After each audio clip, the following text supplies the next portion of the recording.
Well, we're really very happy to have you here online today. This week is dedicated to different topics that we've been working on for quite a while. It is at the crossroads of first certain strategies in terms of communication, because, well, I'm a full professor in communication and I'm really interested in the evolution of this concept over the years.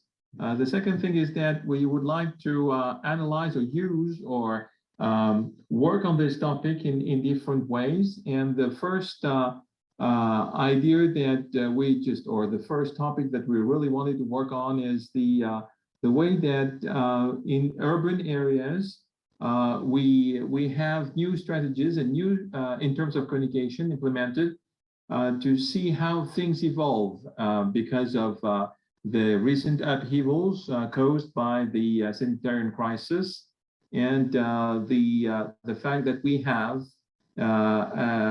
globally transitions to undertake if we want to save the world as it is today. So we're evolving from an old to a new order.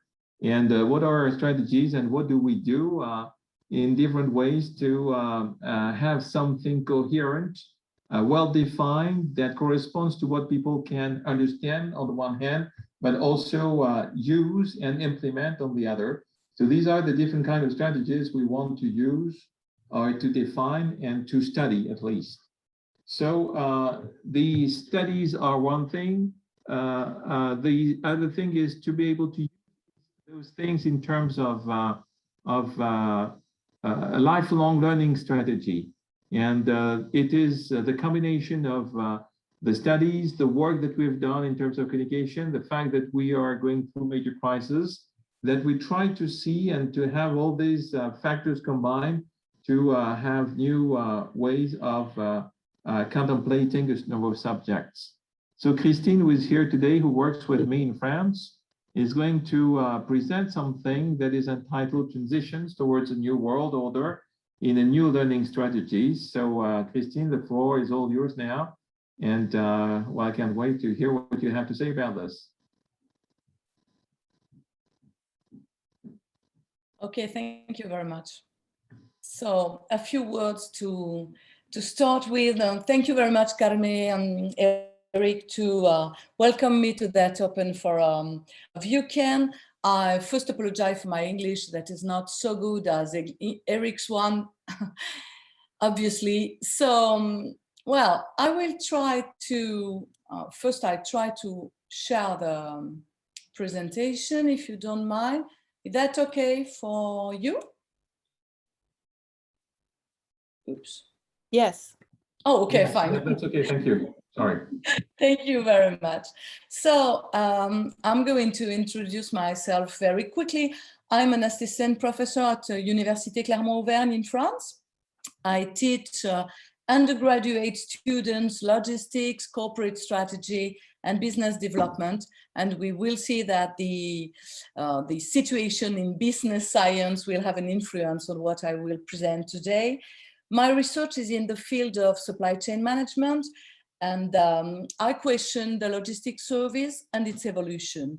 For the past 10 years, I've been working on the sustainable logistics, and I'm increasingly convinced that the approaches we have developed until now, that's to say reducing the negative externalities of logistics, are now absolutely insufficient.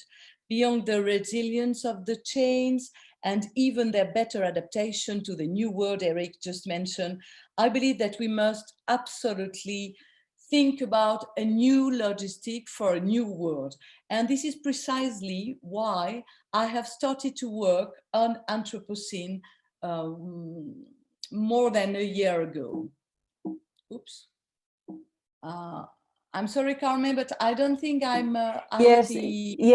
If you go to the bottom left corner, you will see the... Oh, okay, sorry. So the work I will present today is the part of a research program that on which I work with my colleague and very dear friend Valentina Carbone Valentina holds the chain of sustainability at ESCP Business School in Paris, and ESCP is a top 10 European business school. To stick as well as possible with the thematic of this open fora, I will organize the presentation in 3 steps. First of all, introducing the Anthropocene as a context for species life until now. Then I will present how fiction, and even more science fiction, can be useful for business studies. Here, I will also highlight the particular position of New York City as one of the first victims or potential victims of the Anthropocene. And finally, I will introduce our first research results and presenting some perspectives of them. Oops. Let's start with a masterpiece. This is an installation from the Japanese architect Tadao Ando, designing here 4 giant glass cubes embodying the main environmental challenge facing mankind. One of the cubes you can see at the right-hand side is full of waste. Another one is filled in with plastic bottle, illustrating the pollution of the oceans. A third one represents global warming and the level of carbon dioxide. And finally, the last cube you have just in front of you here is empty. Empty why? Well, empty because the artist wanted to provide space to think about what we could do now and in the future to address the crucial problems that we face now. That the situation that we are living in, that is, well, I think perfectly illustrated by the masterpiece I've just shown you, has been referred to as Anthropocene, the Anthropocene area, by the Nobel Prize in Chemistry, Joseph Eucen, in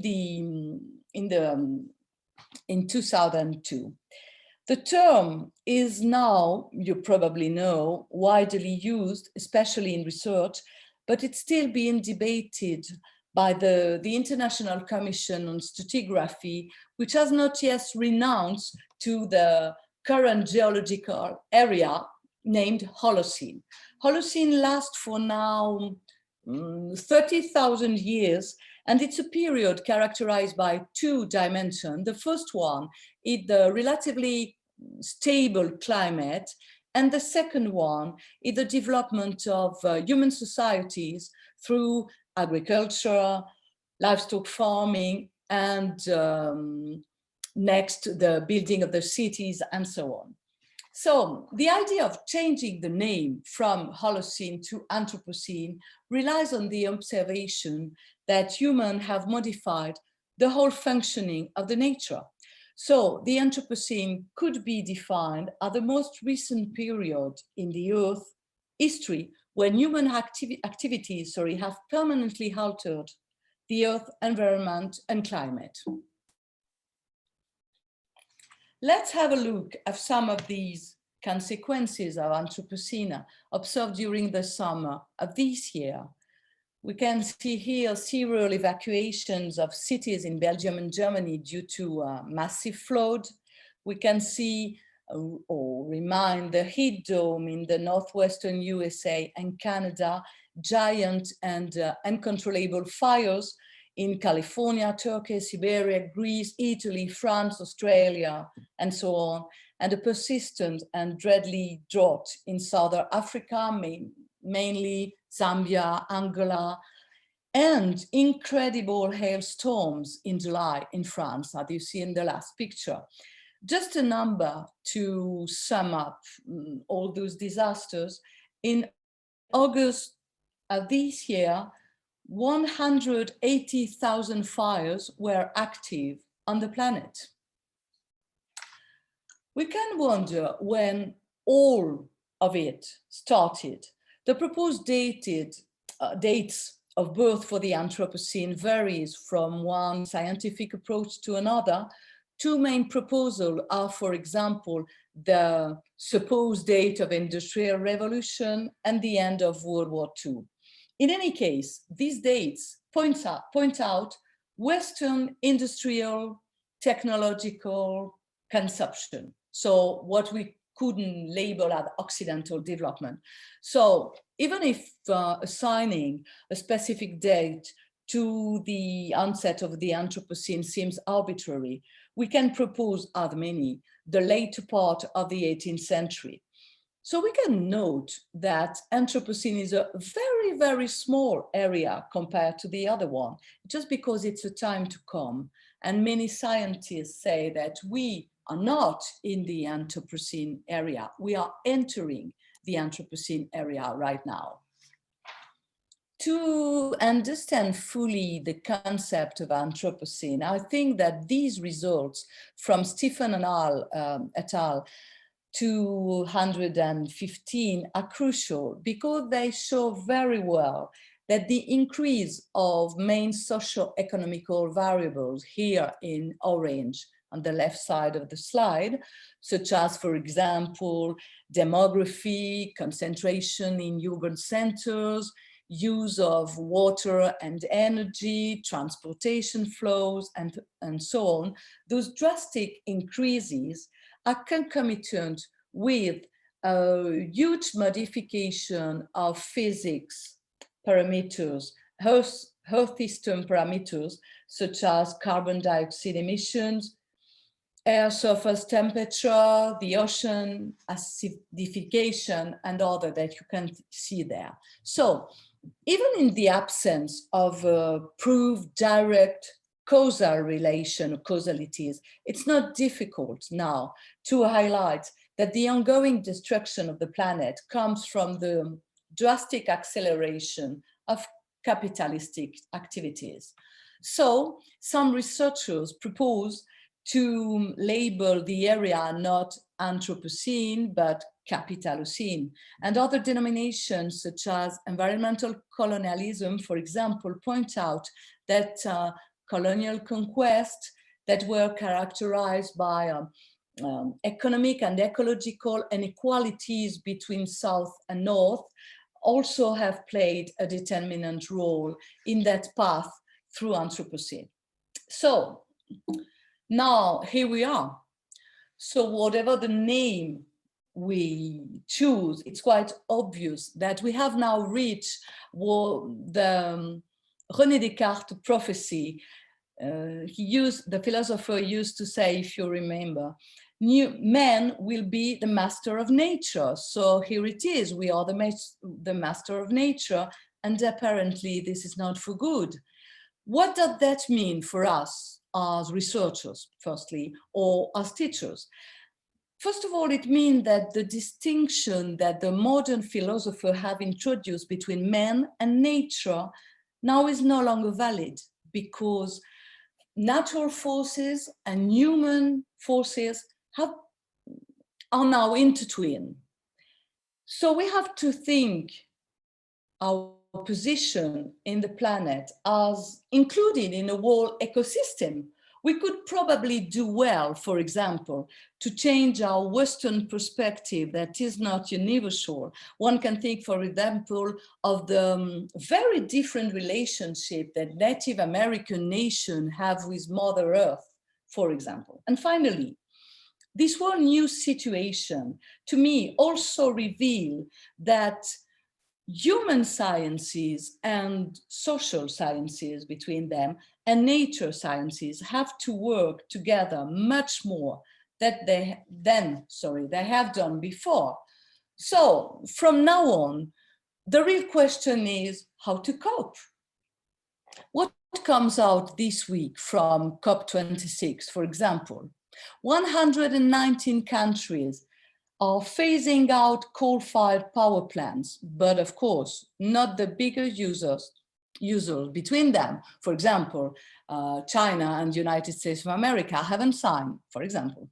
100 countries announced the end of deforestation for 230, and India aims for carbon neutrality by 2070. But young people are in the streets in Glasgow, as you have probably seen. They criticize private jet travels to COP26. They criticize the restrictions of access for civil society to COP26 conferences, and more important, I think, the implementation protocol of the Paris Agreement is still not finalized today. So at the wall, we can observe different range of behaviors. Some of so-called solutions to the Anthropocene rely on our technological messianism. That's to say that, for me, it's not a change in our ontology, because trying to fix the Anthropocene with geoengineering, for example, that's to say with technology, is actually following the same path on environmental and earth control that we have run before. Some other thinkers, researchers, influencers, whatever, recommend to operate a drastic change of our way of life in order to seek a partnership with nature. This dilemma regarding technology, I mean, do we use technology to save the planet, or won't we use technology to change the planet, is particularly alive when we think about business. It's now pretty clear, at least it is for me, and don't know, you will say after if it is for you, but it's now very clear for me that capitalism has been and is the main source for Anthropocene. Within the free market ideology of new capitalism, as Milton Friedman and the Chicago Boys invented, pursuing short-term value is simultaneously pursuing of long-term value. I mean that if you accept this, you will always prioritize short-term gains, and it will definitely lead to optimization of management, optimization of spending, and using of more and more resources and so on. But economy does not have to be that way. If we remember Keynes in 1936, in its general theory of employment, interest, and money, he yet expressed his frustration with the way the American Stock Exchange encouraged companies to prioritize short-term gains. And he mentioned, I quote, "The social object of skill investments should be to defeat the dark forces of time and ignorance which envelop our future." I mean that this argument could be exactly the same today, including environmental issues. So I think that the teachers and researchers in business school, as I am, I hope for you that you're not, but we have to rethink really our global responsibility upon all that. We have to change our ontology, and we have to replace environmental and social capitals at the core of future business trends. This is probably why I undertook, I mean, this knowledge, new knowledge, mine, is probably why I undertook with a very huge humility that kind of research, because I believe that the economic power is the source of our main problem, but could be also one our major lever of its solutions, mainly through innovation, but I'm not talking here about technological innovation, but about organizational innovation. So concretely now, I have worked on the Anthropocene, starting with Hoffman and Deborah Jennings' conceptualization of the 4 archetypes of the Anthropocene. This framework defines the observable collective social behaviors and action in our times, and declines them, as you can see here, according to some parameters. I have just shown you here the market rules archetype, characterized with field and market oriented and often divided between new and old economy, exactly as we are doing now between what we call traditional economy, meaning capitalistic traditional economy, and new economy, meaning Uberization of economy, startups, and that kind of thing, that are not as positive in sustainability as they claim to be. And in the market rule archetype, we have, of course, strong national and transnational trade institutions, namely, for example, IMC, WTO, that manage the way we cope with environmental remediation or adaptation. Well, so the model is that one, and I will see you, it's not mine, as you've seen, as you can see here, but I will tell you later how we have used it. It's a very interesting model because those archetypes allows us to understand the meaning of collective groups, and they define a set of structure that embodies one single scheme, well, here 4 of one. And the 4 archetypes proposed here represent a spectrum from collapse, that's to say the people that say and think that the world is now done, finished, and then act according to this.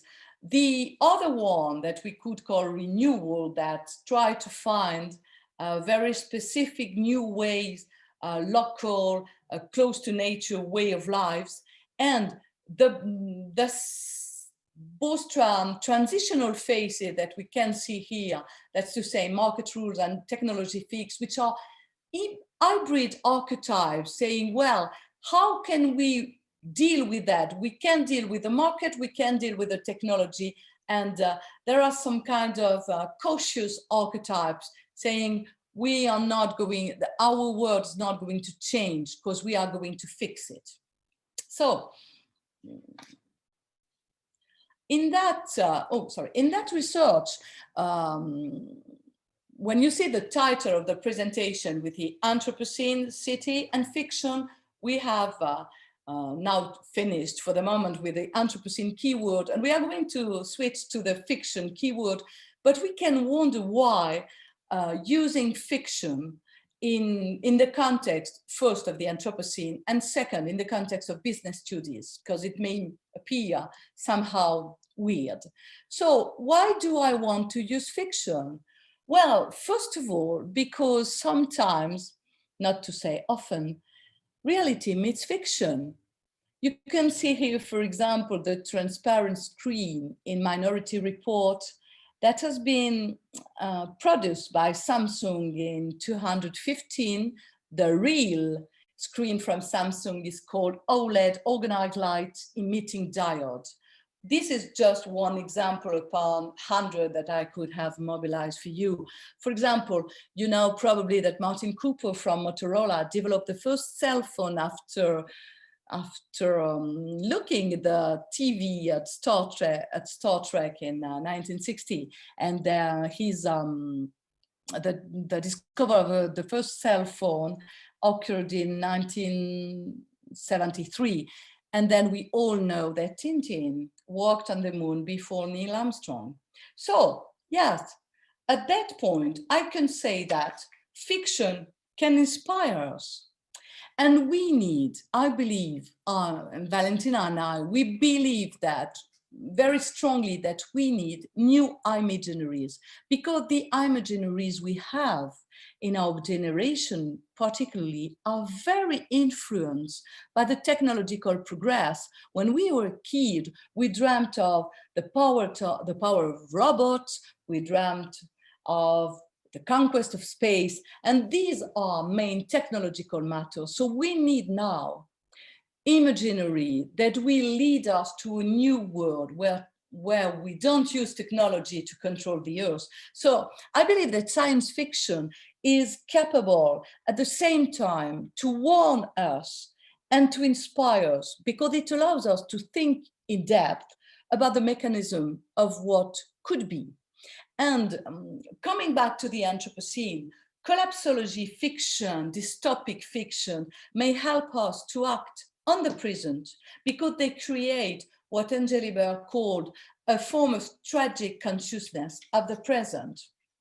So the use of science fiction is interesting at different levels of a research activity in social science. First, at the epistemic level, because the suspended disbelief, which is one of the main characteristics of the science fiction genre, help us to get out of our frames of reference. It permits us, allows us to change our ontology, to consider or to accept the possibility of other ways of seeing the world. In terms of objective of knowledge, science fiction questions what is taken for granted and propose alternative possibilities. In our subject, for example, alternative relationship with the earth. Think about the movie Avatar, for example. And in terms of context, science fiction authors themselves defines the genre as highly dependent from a culture that undergoes very strong changes in production, in consumption, in waste management. Well, that's to say in supply chain. So I mean that science fiction is really relevant for us, I think. And in science fiction, there is now a literary subgenre called climate fiction that deals with fiction in the environmental dimension. And one of the particular theater of cli-fi is undoubtedly New York City. And let's come to the keyword city. Well, the Big Apple is indeed often associated, as you know, with catastrophes, either fictional or real. You can see here photos taken in New York City this summer during the flood of the subway. So we can think that the central position of New York in fiction in general, Godzilla, Independence Day, when talking about cinema, for example, or Washington Square from Henry James to the New York trilogy from Paul Auster, for example, in literature, we can see that this very central position in American and worldwide arts or fiction or narrative is due to the symbolic power of the town, often considered at the how could I say, the center of the Western world, and also the symbol of the American dream. But when we talk about cli-fi, I would like to point out that maybe New York City is so present in cli-fi because it's actually a very vulnerable city. So you can see here that the New York City panel of climate change, identifies and measures every year a variety of risks that can hit the town. And you can see that the first one, namely rising sea levels, intense storm events, in flooding, increased annual precipitation, and so on, are the one that can lead to giant submersions. And again, submersions, New York City is very vulnerable. The level of the sea in its port has raised nearly 0.5 meter since the beginning of the 20th century. Hurricanes in the zone have now 1 chance upon 5 to hit the city, and they had 1 chance upon 100 years ago. Soil artificialization and, of course, the destruction of wetlands encourage runoff. And we also could say that apart from being vulnerable to that kind of risk, the consequences will be absolutely dramatic because the installation of New York City are very old, talking about subway, for example, or electricity. And also because there is 150,000 people living in illegal basements in New York City. So that makes the city really vulnerable. It's so not surprising that American writers or image makers have pictured New York City annihilation in a stunning range of ways. One author, I can't remember the name, but he used to say that no city has been more often destroyed on paper or firms. And the destruction due to environmental disaster is one of the major themes. Several novels have yet explored the ways climate change could drastically change the New York City landscape. And among those, we decided to work on Odds Against Tomorrow from Nathaniel Rich because when we read it, we realized that it could perfectly fit with the model, the framework of Anthropocene that I introduced before. To go quickly on the story of the book, if you haven't read it yet, Odds Against Tomorrow is the story of a man called Mitchell Zucker. He's a mathematician specialized in risk calculation, and he escaped from New York City submersion with a canoe. Well, it's another story. But what have we done with that book? Well, let's go back to the model of Anthropocene. We have decrypted the whole work of Andrew Hoffman and Patrick Devereux-Jennings to produce a much more detailed coding grid, as you can see here. And then we have double code the whole book, which has lasted for half a year. And for example, you can see a part of my coding for chapter 8 here, and we extracted the quotes of the book to fill when it fitted, of course, categories of the models. For example, you see here in the justification of the business as usual behavior, that quotes that I will read. Every business needs a bank, a law firm, an insurance company, an advertising firm. I think the boss of Mitchell is speaking here.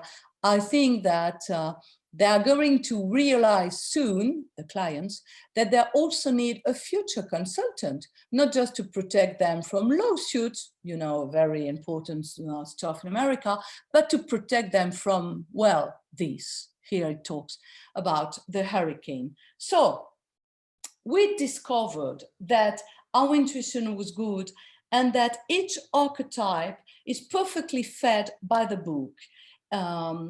Each archetype is embodied by one or more characters illustrated by various symbols. So at the whole, we prove that adopting the factional register can allow us to renew the genre of writing in business studies and also to enrich the environmental debate. As you can see here, we have talking about organizational studies. We have complemented Hoffman theory because, of course, for example, we have been able to show with the fiction book that there are interfaces between the archetypes. We also had the opportunity to insist on the psychological dimension, and these tools make the model more performative by allowing personal identification. Well, also, we confirm the implicit hierarchy of archetypes. For example, the collapsology is present in a fiction, but only at the theater of operation. And this, it's not a dominant archetype, but the two dominant are the one we expected, that to say the one they work on fixing the world through technology or market regulation. And also that work opened new avenues for research because it clearly shows the limit of the cultural re-enlightenment vision. Well, in the Hoffman work, cultural re-enlightenment is the utopia. It's the utopic way of life when we all left the cities or build very reasonable sized cities where we live with the nature in local communities and and so on that you can imagine. And the book reveals that that kind of vision of the future is very limited because it suits only small communities. And finally, the fiction highlights the determinant character of the law, which I believe to be one of the major levers for building a new world. So what do we want to do now? We want, of course, to keep on with this research on several ways. And I hope some may catch your attention. For the moment, we have used science fiction. That means existing fiction. And now we would like to help firms, namely transport and logistic firms, to produce their own fictional future using design fiction. Design fiction is a methodology based on narratives, considered as the tool for imaginary and action. So we would like to, and we are now organizing a research program to work with transportation companies to develop future fictional scenarios for logistics. In this perspective, we would like to go from dystopia. You have, I think, understood that Oats for Tomorrow with a dystopic vision of the world. And we think that it's now time to move from dystopia to utopia, because the world is pretty much aware now about climate change. And I insist upon saying that we need new imaginaries, but we need new positive imaginaries. When we talk, for example, about degrowth, about stopping with capitalistic activities and whatever, what do we imagine? We imagine going back to the candor. And that's not what we need. I mean, we need future, we need representation of the future that respect the earth, but they are livable for us, of course.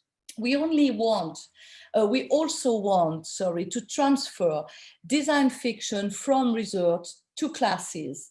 That's why my colleague has yet done with her master student with absolutely stunning result that I can show you after if you want.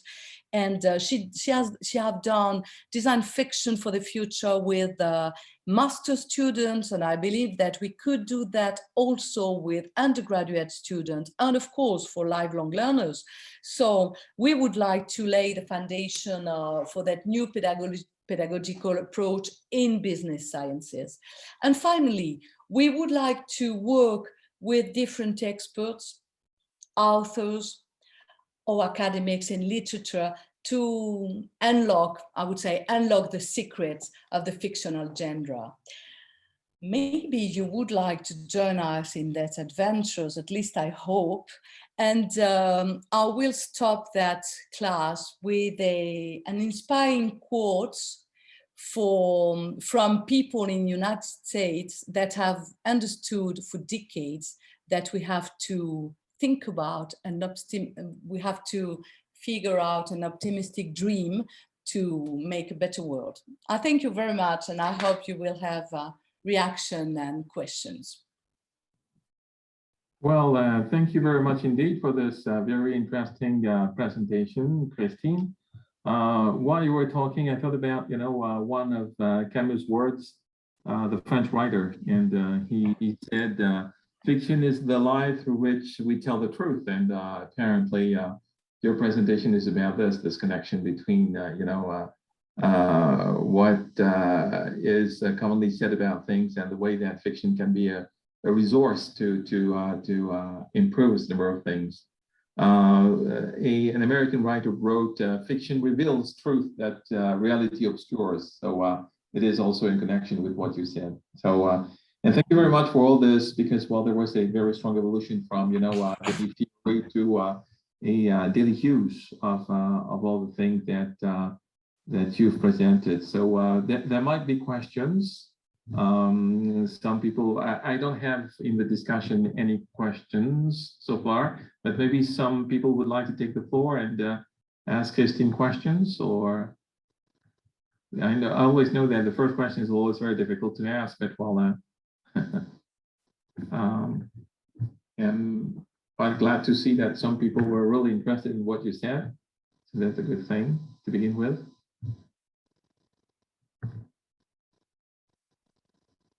Well, I'm just going to ask you the first question then, if you don't mind.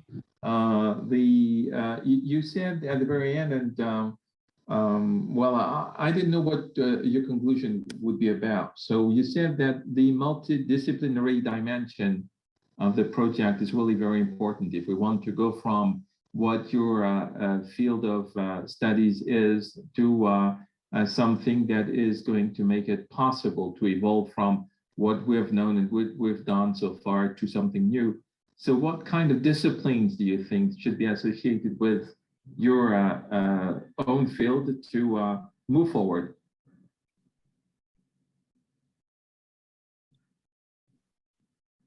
Okay, Eric, thank you for the question. Well, for example, when you look at the last quote I produced, it's about a Center for Imagination Science. It's part of Arizona State University. And these people work between humanities and science. I mean, philosophers, academics in literature, and then mathematics, physics, and of course biology. And this is really interesting. But of course, well, I had a first question about this research center because Arizona State is also very famous in supply chain management, and there is no people from social science in the group. I mean, no people from business science. So I think this is really a problem. Well, I mean, at least I regret it.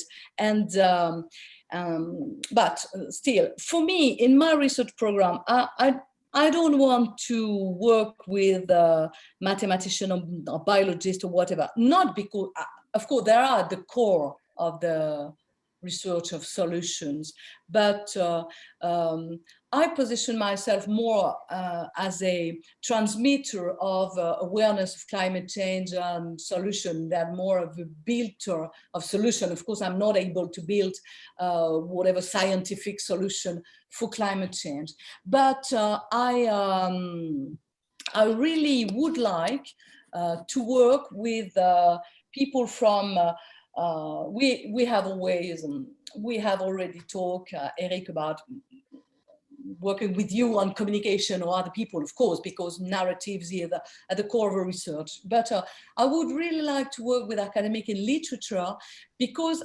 well, of course, I read a lot of stuff on the theory of science fiction, but it's not my specialty. And I would like to learn from those people the whole stuff that I haven't figured out yet about fiction, science fiction. They could help me to work on organization, because of course, I think that it's not really clear in my presentation, but I still want to work on firms, of course, because it's my field. Okay, I think that I have another, very, oh dear, I've said that I don't want to work with fundamental scientists, and apparently there's natural scientists here that say that she loved my work. So thank you very much, and I would be delightful to have an exchange with you about that. And then we have maybe you could, Eric, tell the question of. I can't see any questions. I see people were quite happy with what you said. Yeah. Please. But well, there are no questions. No, but there is questions. I'm thinking, well, Olyesa, I don't know how to pronounce now. I'm very sorry about that.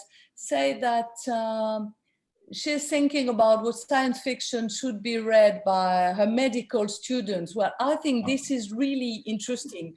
And you know, for example, I would like to find answers on my supply chain thematics and transport thematic in science fiction, and I just can't find them because transport, transport of freight is not mentioned. Only I've started to work a whole bunch of science fiction film, which I loved. I know you. I think you have understand that I'm very fond of science fiction indeed, and I have watched a lot of films searching from transport stuff, searching from bulks or containers and whatever. and there are not. So I can't, or there are very few. I mean, apart transportation, I mean, teleportation from Star Trek, there are not many things. But on the contrary, there is a lot, really a lot in science fiction, and especially in pictures about medical science. So I think that it could be a real beginning to, for example, compile extract of science fiction talking about medicine, to make your students react on them on that, and see how they can figure out from that. Now this said, they wrote something about the term that you use, design fiction. Could you tell us more about this? Yes, I will. I have a precise reference here, if you don't mind. I will. Well, indeed, science fiction, design fiction, sorry, starts with a German journalist. At the end of the Second World War, a German, I can't remember if journalist or only writer, his name is Robert Junkt, G-U-N-K-T. He traveled the world to launch future workshops. He was convinced that the vision of the world that we have cannot be, how to say, cannot be left to politicians.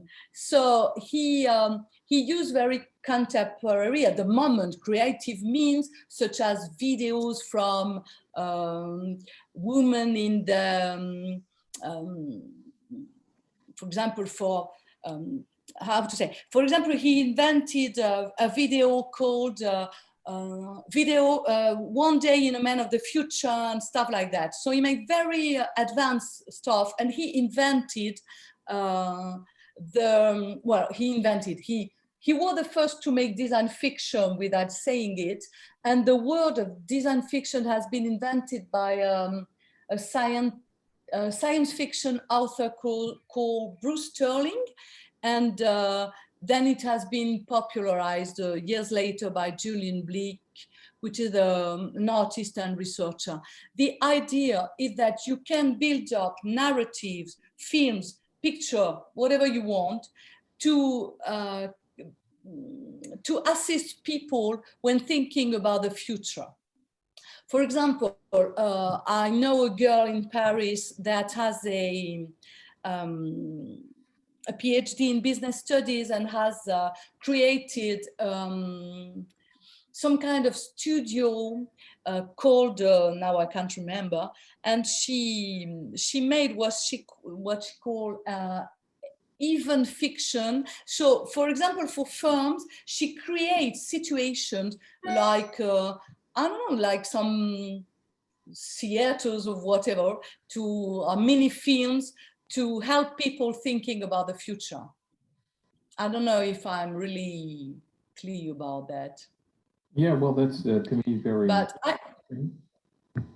if you want, I can show you a video. I don't know if we have time for that. It depends on how long it is. No, 3 minutes, something like that, 3 minutes. I would like to show you a video. I mentioned that my friend Valentina worked with her master students. They, with her colleague Aurélien Acquier from ESCP2, they have built a whole program on design fiction for their advanced students in sustainability. And they work with them, and students, well, go through the science of climate change, and well, they are fed with scientific notions about the scarce of resources, about climate change, and then they choose the subject that they prefer, that they impact them much. Last year, many students choose to work on oceans acidification, and that kind of stuff. And they have to produce a fiction traducing their vision of the future. And I will show you one of them from last year, which is really, so I mentioned it's not my work and it's my colleague work. It's absolutely stunning how students mix dystopia and utopia. And it's really, really, really interesting. You will see that. And they mention, they mention firm, they mention governments, and well, I'll let you discover that.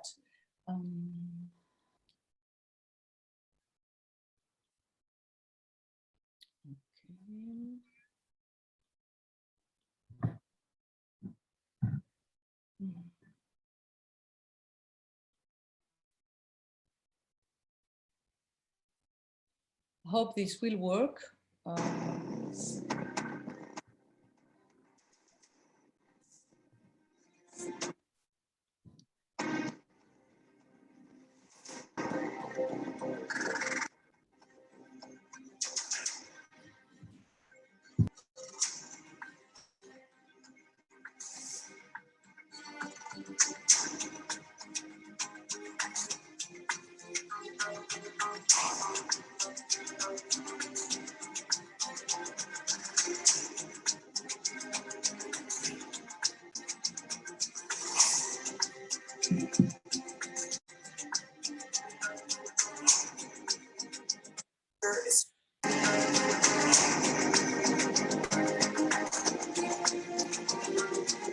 Tonight, on the eve of the awakening, we gather to celebrate our beloved new world. I come before you today as your humble chancellor of Nova Atlantida to reminisce our incredible success and remind you of the struggles we've left behind and assure you that the future is fresher and brighter than ever. As Novians, we have witnessed the greed and depravity of our ancestors and how little they cared for your future. The water rose and nearly drowned us all. Plastic had contaminated all of nature's aspects. The Earth's temperature was higher than ever, and the air was made of smog. We almost lost our planet, our home. As Novians, we have endured the failures of past generations and overcome their mistakes by staying true to the system. As Novians, we realize the importance of obedience in order to build a better world. As Novians, we surrender the luxury of free will for the common good and embrace the ways of the Alliance because we are mindful of the alternative. Like you, I have also made many sacrifices and lost many important people in my life. In 2040, I was born into a world of ruin. I lost my dear husband to stomach cancer by the ingestion of microplastics. But I've taken this pain and turned it into bravery for building a world that would no longer cause suffering and a world that could sustain itself for the hundreds of years to come. Nova Atlantida was born from a dream, and we are very glad to be able to share it and live it with you. Nova Atlantida provides us with the tools we need to survive and adapt to new threats that may arise. We have food, jobs, housing, energy, leisure, the most sophisticated technology, and even coffee. As a result of our commitment to the ICU, we can now confidently say that we have restored the Earth's natural balance. The ICU has made all of this possible. We owe our success to the system that ensures we stay in line and guarantees that we are each making the right decisions for our planet and for our future.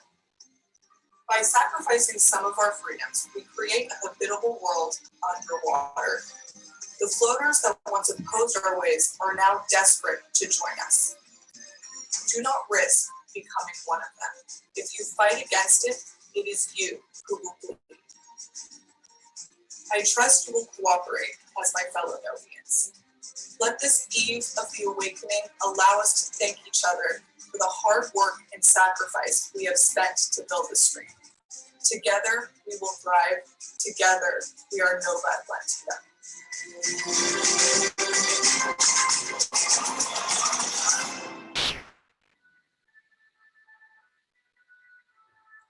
Well, Okay. I think that we have.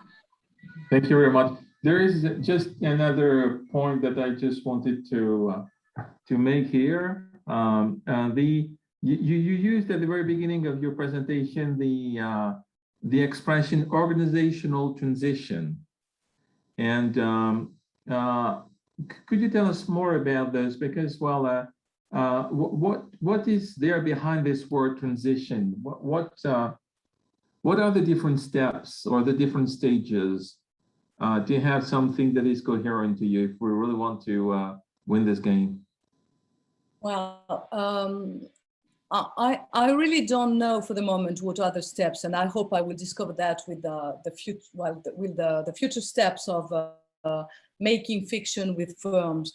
But I'm quite sure that technology is not the solution. I mean, Jeff Forrester from MIT said this in 1974 in his World Dynamics book. So I think that technology can fix the world. Particularly now when we say that what we have destroyed it mainly because of technology. So that's why I talk about organizational transition, because I think that what we can do is changing the way you do, changing the behaviors. For example, when we talk about supply chain, the solution, I've been working for years on new engines for transport, new technologies again. And then you realize that the only way to decrease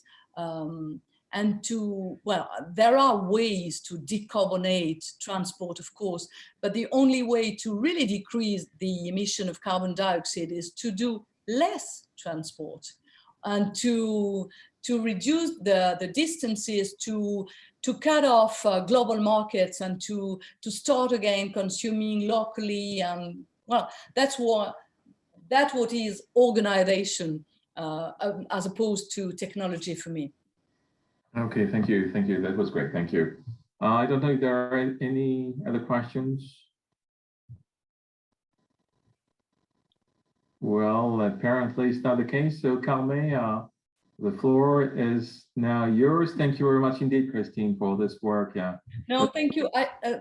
Thanks to you. I just want to say to Annalisa that I would be delightful to talk with her about the qualitative open methodology that I used for years. So she really welcome to email me or that we have an exchange about that. Thank you very much to everyone. Thank you very much.